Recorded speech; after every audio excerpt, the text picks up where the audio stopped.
I think you should prepare for an exit from day one. I think you should visualize the check, and I think you should work toward that check. And so you should have in your head certain milestones which give you confidence and evidence that you're heading toward that check. When your first idea doesn't quite make it, you either choose to opt out or you choose to go again with a slightly different version. Often, acquisition entrepreneurs, institutional investors are buying something because it has jumped the hurdle and it has survived. And not only that, it's thrived. And so the choice of buying something that works versus trying to start something that might work is actually obvious when you think about it. In today's episode, my guest is Blake Hutchison. Blake is the CEO of Flippa, a platform where you can buy or sell online businesses. Before starting at Flippa, Blake started his career working for Lonely Planet, where he started as a business development associate and was the director of business development when he left. He also founded a VC-backed company called Good44, which he sold on Flippa. Worked as the head of strategic partnership at Xero. He was the general manager and CRO at Luxury Escapes, which he has helped to grow to 275 million per year in gross bookings at that time. And we're recording this episode live from Amsterdam, so thanks for flying all the way from Melbourne for this recording. Thank you for having me. Nice. We're gonna dive in some quick questions to get to know Flippa, get to know you. First of all, when did Flippa get started? So Flippa is 15 years old. We had our 15th year anniversary last month in July 2024. So obviously a lot of water under the bridge since that time. 15 years ago, very few online businesses, very few digital assets, and going strongly. Yeah, because in 1-2 sentences, what does Flippa do? So Flippa is a marketplace to buy and sell businesses. It happens to be that we are an end-to-end platform with a network of services. We have due diligence, we have brokerage, we have M&A insurance, we have a payments platform. All of that is designed to support business owners who look to exit and buyers who look to acquire. We are unique in the sense that we only do digital and online businesses, and we do over 15,000 transactions per annum. Yeah, because it was one of my next questions. What is your current revenue? Can you say anything about that? Yeah, so we do a couple of $100 million in gross bookings value. We do in gross transaction value. We have, as I said, over 15,000 transactions against 5 different monetization types. So SaaS, e-commerce, iOS and Android, content, and social media channels. Yeah, and is your revenue recurring, or is it like a one-time transaction when somebody purchases? So we have multiple revenue streams, and that might be a nice message to different founders out there. If you can de-risk your business, particularly in challenging macroeconomic circumstances, with different channels of revenue, it's helpful. In our case, we have listing fee revenue, we have success fee revenue, and we have subscription revenue. Yeah, interesting, because then people will already start paying by listing, and if they sell, if they're successful, you're gonna get more money out of that. Yes. How many employees does Flippa have? 75. Nice. So an office in Amsterdam, main office in Melbourne, right? Yeah, so Melbourne is product and engineering. The Australian market is still relatively nascent as it relates to mature online business ownership. Our biggest office is in Austin, Texas, where we have most of our sales and marketing operations.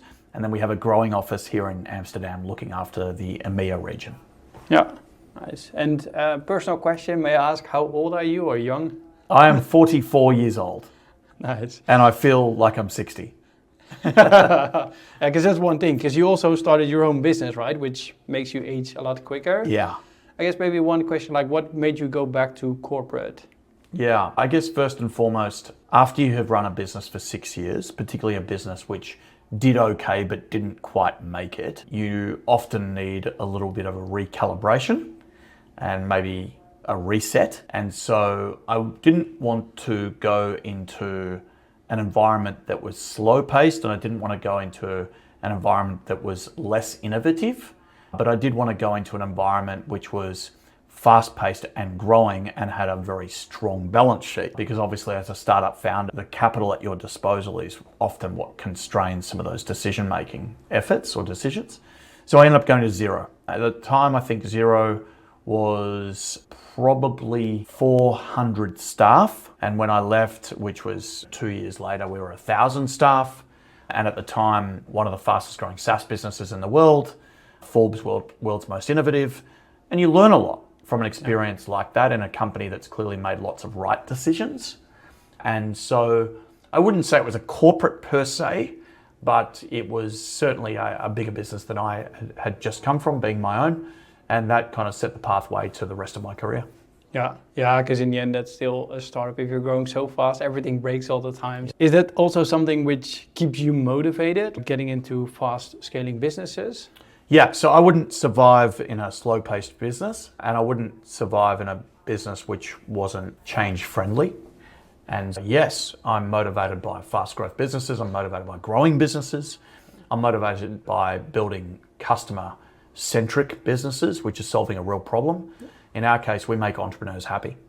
Every time we sell an online business or digital asset, we've put money into the back pocket of a hardworking founder or entrepreneur, and that makes them very proud of what they've built. It makes us very happy to make them proud. And in most cases, they go on to do their next thing, and we're the beneficiaries of that, actually, because the experience we provided for them through our platform and through our matchmaking service with a network of buyers gives them the opportunity to go and do something new. Yeah.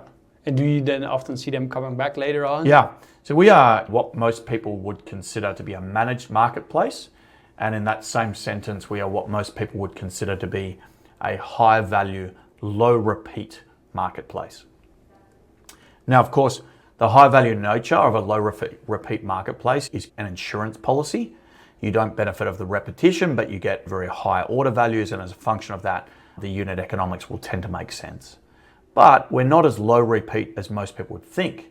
So 45% of our buyers repeat on the Flippa platform. So they buy something, they like what they bought, they do well from that acquisition, and they do it again. And they can do it again as an individual, or they can do it again as part of a corporate, institutional, or in many cases, family office. And yeah, we're a high value, low repeat marketplace, but we just do have some repetition. Yeah, nice. We're gonna really dive into buying and selling a SaaS, particularly in a sec. So if you look at your journey, and I guess no matter if it was growing your startup, Xero, maybe even at Lonely Planet, like everybody hit rock bottom at one moment where you're like either financially or personally. Can you tell me about a moment like that in your journey, and how did you get out of that? Yes, I can. So the business I created took on many different forms. And this is often the case. When your first idea doesn't quite make it, you either choose to opt out or you choose to go again with a slightly different version. And I went again many times with many different versions. And so that's extraordinarily tiring. I think rock bottom was ultimately when I realized I couldn't afford a roof over my head. I was probably making the rest of my family miserable as a function of my dogmatic and dogged approach and personality. And the point at which you find it very difficult to get out of bed and keep going is the point where you have to seriously consider whether you want to keep being an entrepreneur, at least at that stage of your life. And the business I created took on many forms.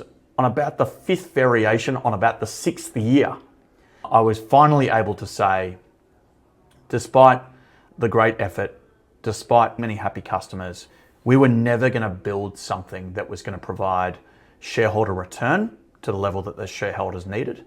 And we were never going to build anything that would make me fulfilled enough. And so at that point, it's a function of saying, what do you do now? And it's also scary because if you're not earning any money, it's not like you have a protective nest around you. So then you've got to plot what's next and do that really fast. And in my case, I gave myself 72 hours to land an interview with one of 10 companies where I wanted to work. And did it work out? Yeah, I got an interview with managing director at Xero, who read an inbound LinkedIn note that said, here's my failure story, but I'm good at lots of stuff. I also use your product. I know your product intimately. I know what all of the business owners who use your product go through every single day. So why don't we have a chat? He said, no problem. And he created a role for me on the leadership team looking after new channels.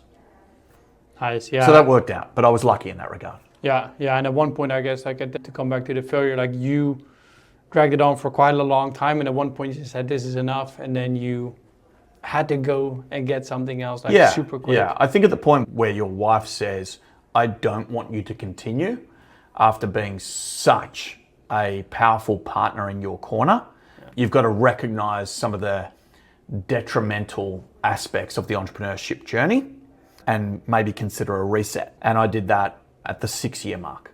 Yeah. That is definitely the challenge of entrepreneurship. Like I'm still some early war stage. Stories, right? Yeah, but it's, I guess, building a company isn't just building a company. It's also managing the other side of your relationship, which is personal. Lots of stakeholders. Yeah, exactly. Customers, investors, partners, boyfriends, girlfriends. Exactly. We're going to dive into buying and selling a SaaS. Yes. So I read Flippa sold over 450,000 businesses via the platform. Yes. Any insights of how many SaaS companies have been? Yeah, it's a good question. As a lot of SaaS companies are still maturing, SaaS as a business model isn't really more than a decade old. And I wouldn't say a lot. I would say within 450,000, we might be talking about a couple of hundred. And we're talking about from small, so businesses which have some traction, $100,000 ARR, all the way up to $10 million in ARR. But yeah, I would say, I don't think even 100 actually, out of the 450,000 assets we've sold through Flippa's 15-year journey, I think very few. Yeah, when we talk about selling or buying even a SaaS business, are there any common misconceptions in those hundreds you've seen so far? Yeah. So I think there's some really obvious ones. The obvious one is where people call themselves a SaaS business, but their metrics are anything but. And if you have an insanely high churn rate, call it 25% monthly, it's hard to imagine that you are a viable, sustainable, occurring revenue business, because you're just leaking at a rate which is almost impossible to keep up with as you think about net new customer acquisition. So one of the things that we talk a lot about is the business truly considered SaaS. One, is it actually software? And two, is it sticky enough to truly resemble recurring revenue in such a way that a SaaS buyer and or investor would be interested? A lot of people think about subscription revenue as SaaS revenue. It's not. It's subscription revenue. It's recurring, but the business that is being sold isn't actually selling software. An obvious one is you need to understand what SaaS is. Second one is that they need to be big and at scale. So Flippa operates in sub-scale M&A. That's a really important category of the M&A ecosystem that can provide support and services for business owners of all sizes. You don't have to be VC backed to grow a good SaaS business. You don't have to achieve unicorn status to get an exit. You don't have to be profitable to get an exit. You do have to be a good quality business that is customer-centric, offering real value. So let's define that a little bit. Businesses where the revenue is declining are very difficult to sell. And so Flippa is best suited, and SaaS business owners in general are best suited to the M&A process when they are either growing revenue or where their revenue is flat. And that could be a function of them not being very good at sales or marketing despite them having a great product. So an investor will still be interested. So one of the misconceptions is that you have to be fast growth.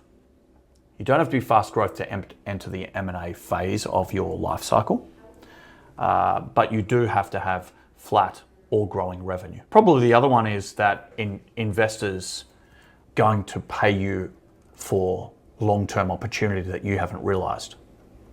That's a misconception. They will not pay you for long-term opportunity that you haven't realized. That's for venture capital. A buyer in a subscale M&A environment is going to pay you for prior performance. Yes, they will consider opportunity for their benefit, but they're not going to pay you a premium multiple because all of the things that you say you will realize that you haven't realized is now for them to benefit from. They will figure that out themselves, and they will simply pay you for the performance that you have achieved prior. Yeah. And then one question about this, because you mentioned previous performance indeed and not the high multipliers. Is there a typical way on how they would value a company? Do you value the company as Flippa or? Yep. So certainly if it's a profitable company, an investor will look at, a buyer and an investor on Flippa will look at a net profit multiple. The net profit multiple is revenue, obviously minus cost of sales, minus OPEX in the event of CAPEX, minus that too, plus add backs. So let's say for argument's sake, you had a large consultancy fee payable to a developer prior year that is unlikely to be a carry forward cost. They would strip that out, we would add that back, and therefore they would look at you on a net profit adjusted basis. If you're not profitable, they will require you on an ARR basis, but they're not going to pay public market multiples for a subscale business. The reason public market multiples are higher, even though right now they are constrained, they're higher because one, you're operating at scale, and two, because there's liquidity available to investors in a public market context where the business is operating at substantial volume. That's not the case in subscale. So therefore, the premium will come as a function of how well you've been doing in the past, and that's really a reflection of your growth. What are these multiples, right? Like, Yep. where do people have to look at? Is it 2 times ARR until up to 5, or is it, I guess, premium 10 plus? I don't know. Strategics will pay a premium, and we have seen multiples still as high for subscale businesses up to 8 times ARR. But that is rare. I want to make sure I say that in bold. That's rare. The strategic had a real interest in those assets. The strategic can imagine attaching that asset to its existing portfolio of companies or its existing customer base, and it can imagine getting a return. Plus, there's some competitive tension, and they want that asset, and they want that asset more than their competitor wants the asset, and therefore they'll pay a premium for it. A more standard multiple in subscale M&A right now is 2 to 4 times ARR. Now, if you take the public market multiples, if you look at something like a Squarespace or SEMrush, their business is operating at substantial volume, at substantial scale, they're in the public markets, and they're only trading at 5 times. Yeah. Now, they're trading at 30 and 40 times EBITDA, but on a ARR basis, they're trading at 5 times. So you can't possibly expect that the standard subscale SaaS business pursuing an M&A pathway is going to achieve the same multiples that public markets are. Makes sense. We got that out of the way now, so everybody can tone down their expectations on how... Difficult, I know. So I guess if people still want to sell their SaaS, so when we look at selling, what should a founder prepare themselves for? And maybe even, I guess the first question, when should you start preparing for an exit? I made this mistake when I was a founder, but I think you should prepare for an exit from day one. I think you should visualize the check, and I think you should work toward that check. And so you should have in your head certain milestones which give you confidence and evidence that you're heading toward that check. Why? Because we shouldn't all be money orientated.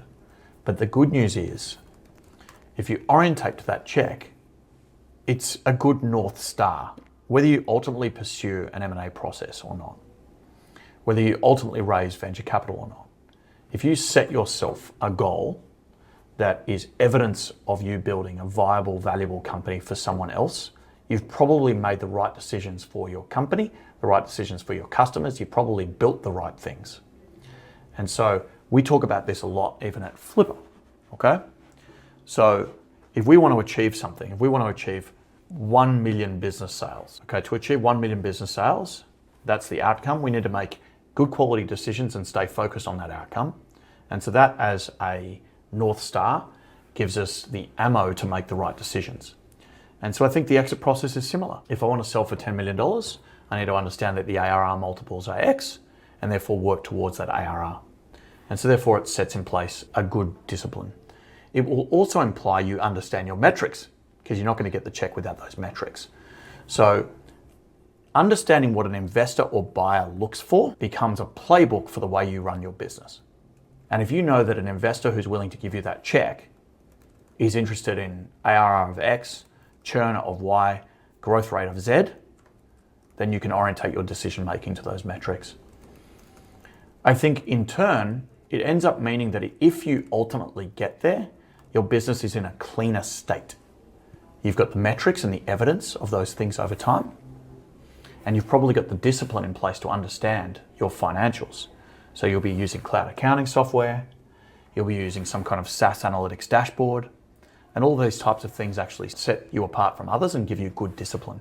We meet so many SaaS founders and founders in general who, one, don't really understand the metrics that matter, don't have any tracking in place. All they can tell you is how much revenue they're generating. Problem with that is that's the output. What's actually really important is the input, or the inputs. Yeah, and in the end, it doesn't have to be that complicated, because nowadays you have so many SaaS tools out there. Yeah, great tools. Yeah, and even the payments platforms will give it to you. If you use Stripe or Recurly or those types of platforms, exactly, they'll tend to provide you the insights. You just got to understand what to look for. Yeah, and the tool where you work, Xero, will give you insights as well. Like the challenge, for example, I have, and maybe other people have as well, if they're in a specific country where an international tool like Xero doesn't really work out because no accountant uses it here because they all have their own local bookkeeping software, becomes a bit complicated. But we ourselves already looking at, okay, how can we take advantage of it so later down the line we don't have to figure out how do we switch everything from a Dutch accounting software to... Someone will say something like, I've managed to establish 1,000 free trials. My business looks like it's in great shape, but that's a vanity metric, right? The good thing about planning for an exit early is you need to understand what people will look at when they think about buying your company, and that will therefore give you the orientation from a metric standpoint. So it's not actually trials that matter. It's how many of those trials convert into a paying customer that remains with you for a long time. Yeah, because this goes really well on the next question. The common mistakes at the preparation phase, so having the right metrics. Any other things you really see always going wrong where somebody could have prepared themselves better? Yep, I guess over-reliance on too few customers. So enterprise-grade SaaS works incredibly well at scale, but enterprise-grade SaaS at subscale, when you're showing evidence of 5, 10, 50 paying customers, that is too risky. And I often find that people say, but isn't it great I've got these great logos on my books? It's probably good in the context of a VC pitch. It's probably risky for an acquirer when they see too few logos. So over-reliance or dependency on few customers, I would say, is one of those things. Yeah, because in the end it's too much of a risk if they would leave. Yeah.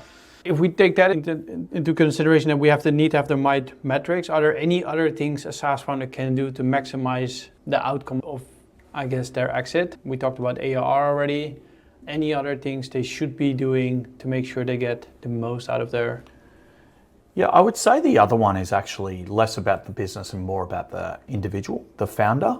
You need to be flexible with your respect to your deal making. And to give you some sense of a deal that I'm familiar with on Flippa right now, it's not a big deal, it's $1 million deal. And we have been able to sell the business because the founder has been willing to stay on for a 12-month period of time to run the business for the investor while the investor and buyer familiarizes themselves with how the business runs. And so when you are pursuing an exit, it's not as simple as selling, receiving the check, and flying to Mallorca. It's often about giving the buyer and the investor comfort that they are going to achieve a safe landing. And so that will require flexibility. And it's one thing we try to talk to founders as early as we possibly can about where are they willing to flex and where are they not willing to flex. And so if you can position yourself as being easy to work with, you're more likely to get a deal done. Yeah. Easy to work with, and I guess also in this case willing to help, because in the end you need to make that easy to work with, easy to negotiate with, willing to help, understand that we're actually talking about a lot of money. So it's funny because founders will say it's just $1 million, but they desperately want it, and also the acquirer has to figure out whether the business is actually worth $1 million, not that it's just $1 million and they've got $10 million on their balance sheet to invest, that this particular business is worth spending that $1 million on. And what we find a lot of founders forget is investors and acquirers have choice.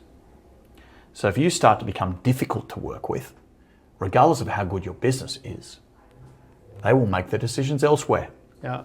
And so that's a really important piece that we try to talk to founders and investors about. Are you struggling to find people and companies which have access to your ideal customer profile? At Reddit, we just launched the second side of the marketplace, which allows you to search, filter, and contact B2B SaaS affiliates which have access to the audience you're looking for. We do this by leveraging first-party data sources. Want to learn more? Go to getreadythis.com. When a founder received an offer, you mentioned you guys do the entire process, right? Can you walk me through a little bit like what is happening in this? Yes. So first part of the selling process tends to be a valuation. We have accredited M&A advisors that will obviously help with understanding that valuation. That valuation is an indicative valuation based on most recent fair market value for similar businesses. We also have a programmatic valuation. That's free, that's easy to use. You can find that at flippa.com. And that will take into consideration the data that we sit on that governs those historical sales and makes an informed decision as to how that business is valued and likely to be worth on the open market. Then I am essentially listed, and we have both private marketplace and public marketplace. Now, even on the public marketplace, almost all businesses are protected by a confidentiality and non-disclosure agreement. On the private marketplace, they're not actually seen on the public environment at all. But sometimes we have brand name clients who they don't want their employers to know, they don't want their competitors to know, they're worried about even confidentiality agreements being signed, so everything's just not even available. They're obviously difficult sales because we're so benefited by the size of our customer base or buyer base. Okay, at that point, matching is prolific. So we do 425,000 programmatic matches a week. That's our AI. So the AI basically tries to figure out the most likely buyers for the asset. Match, brings those buyers into the platform and exposes some data. The data will come out of, obviously, any manual inputs, but also those connections. So we have 15 different data integrations. So if you're connected to Stripe, we will pull down ARR, we will pull down your churn rate, we will pull down your LTV. So we have these data integrations which make merchandising the asset and positioning the asset in the eyes of an investor a bit easier for founders. Then negotiation happens in our deal room where buyers can obviously negotiate by themselves, but they can also invite in accountants, bookkeepers, partners, due diligence experts, lawyers, etc. And all of that happens within the platform. Ultimately, we have asset purchase agreements and stock purchase agreements. They're modularized, and they also have Dropbox e-sign for electronic signature and execution when you get to that point. Tends to be that 99 out of 100 deals will start with an LOI. That happens on the platform. Bit of back and forth negotiation, and then the lodgement of those stock purchase and or asset purchase agreements. They will then most typically go to due diligence. We have due diligence in-house. We also have third-party due diligence providers, or of course a buyer can do their own due diligence or partner with any other due diligence provider. We then have our payments service, which is either one of escrow.com, pretty straightforward, but we also have what we call Flippa Pay. Flippa Pay is a Bank of America trust account. From there we can control lots of things, domain transfer, domain handling, and of course the transfer of funds. Finally, we have the world's first subscale M&A insurance product. That's a reps and warranties insurance product that is available for both buyers and sellers to give both buyers and sellers peace of mind for either non-disclosure or incorrect disclosure. It's a reps and warranties product, which has historically been available for big M&A deals, the 1%. But what Flippa's doing is building the investment bank for the 99%. We're democratizing exits and acquisition. And so we've built services that are analogous to big high street services we're bringing into our world and making these exit processes a bit easier. So that's hopefully an end-to-end workflow. Nice. And I guess when you listen to this, it sounds pretty straightforward, but a lot of things can go wrong. Yeah. Are there typical moments where a lot of deals stop, as in, or they don't go through? Most of it's negotiation. So most of it is, I will give you 3 million, I want 5 million. Okay, I'll go to 3.5. No, I refuse. I'll keep building my business. Okay, and then 2 weeks later, the seller has remorse and says, actually, I would like your 3.5 million. And the buyer says, sorry, I went on and bought something else. Most deals fall over in a lack of alignment between what the buyer is willing to pay, which is actually fair market value, and what the seller is willing to receive. And it's the distance between those two numbers that will make or break a deal. Very rarely does a deal fall over in DD. Obviously it happens, but very rarely.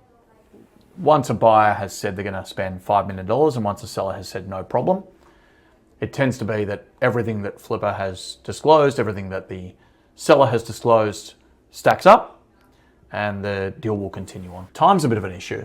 So you can have situations where deals should happen, but one party takes too long and the other party gets really annoyed.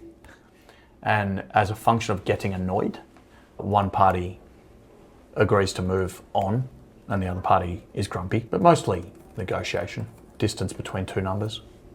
Yeah, and as you mentioned, DD doesn't often is a blocker because you already connected so many platforms at the beginning that they have so much insights already. A lot of insight. Something has to be really on fire to not go through at the end. Accounting software, we've also done our own human verification, so we verify all revenue as an example of lots of things. But yeah, very rarely is it due diligence where a deal will fall over. Yeah, and I want to also talk about the other side of the platform, so buying a SaaS. Yeah.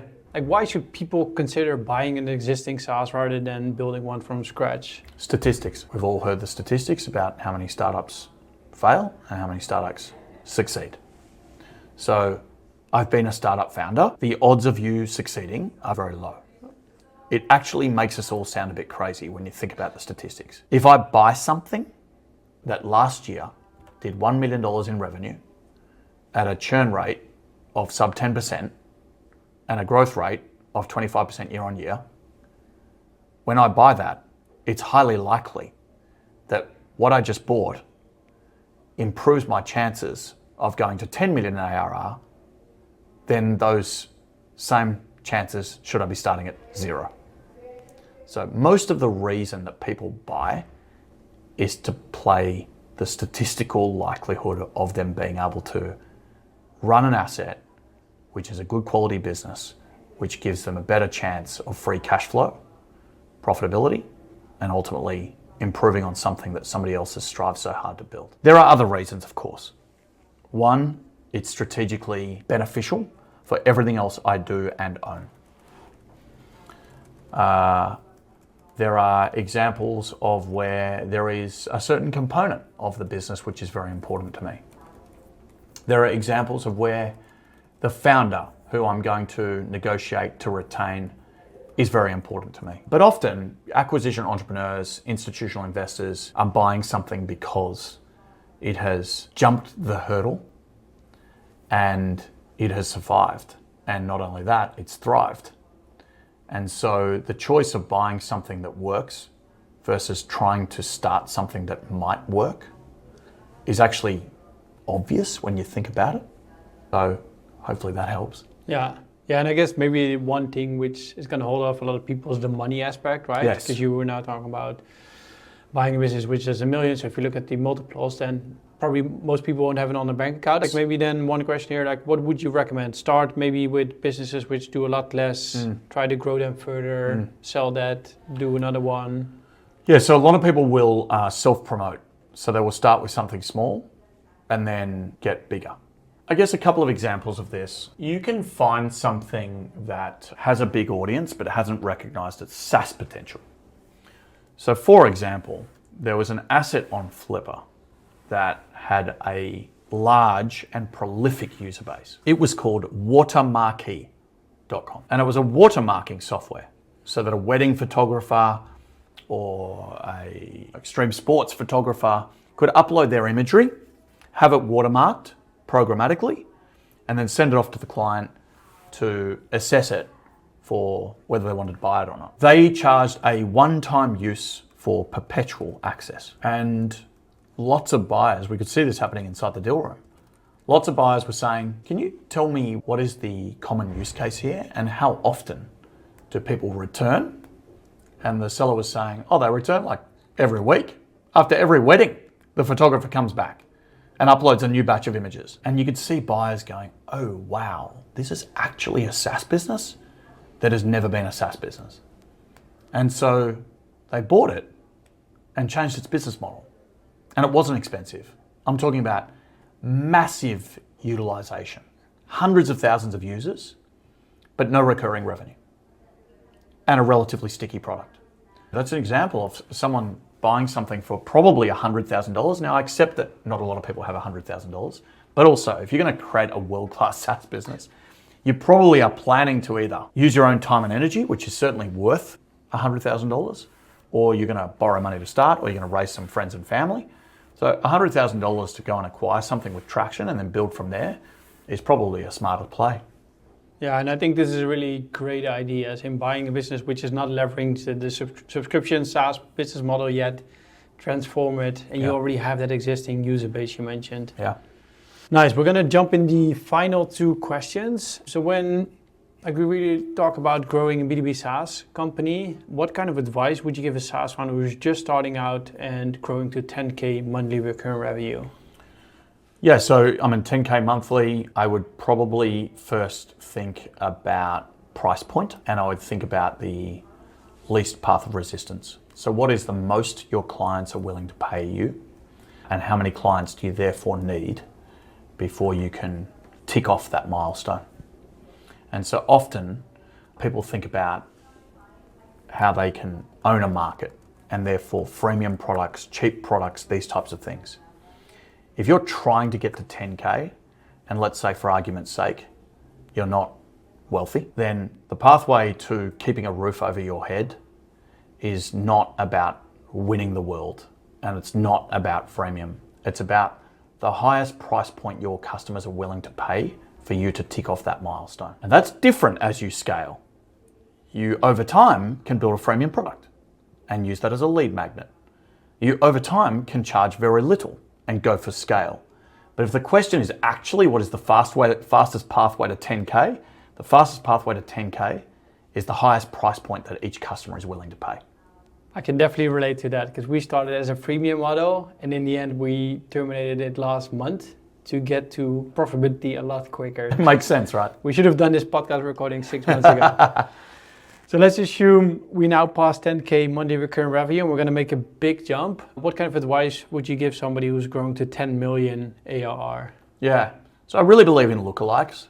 So I really believe in understanding your ICP and building out personas. And so if you can understand the characteristics of the people that got you to 10K, you should actually be able to then map the collection of other business owners that, or other potential customers that look substantially similar. And then it's a function of how you go to them in the most efficient manner.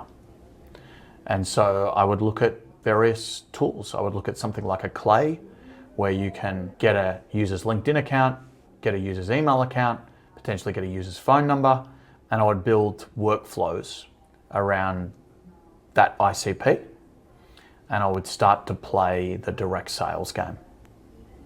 And so again, this doesn't mean that you need to become a direct sales company. But if your job is simply to go from 10K to 100K, then it would be a function of how you find more similar and substantially similar customers in the fastest possible way for the cheapest cost of acquisition. And the cheapest cost of acquisition is emailing people and dialing people. And so if you're not willing to email people and dial people, don't become a founder.